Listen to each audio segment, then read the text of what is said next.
Hi, I'm Andy with Holiday Automotive. Today we're going to take a look at a 2017 Ford Explorer. Stock number is 18F877A. Starting right away up front, you do have the front parking sensors.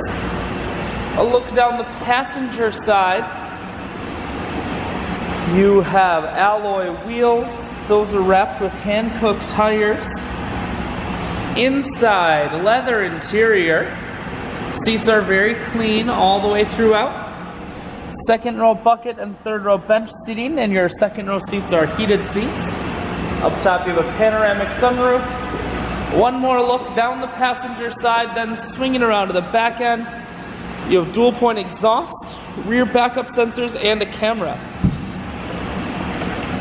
Taking a look in the hatch now, there's a 50-50 split on the back seats, so you can fold those down if you need more room. Power assist lift gate, so it's simply the press of that button, hatch folds itself down just like that.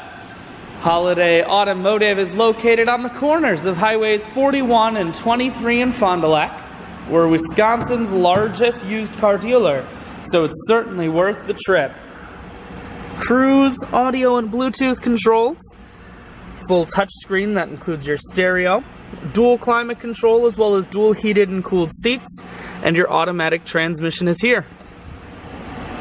I shoot videos today because I want to make sure whether you're coming from near or far, you can see this Explorer on holidayautomotive.com. That's where you'll schedule your test drive and get a free vehicle history report provided by AutoCheck. All of this and much more at holidayautomotive.com.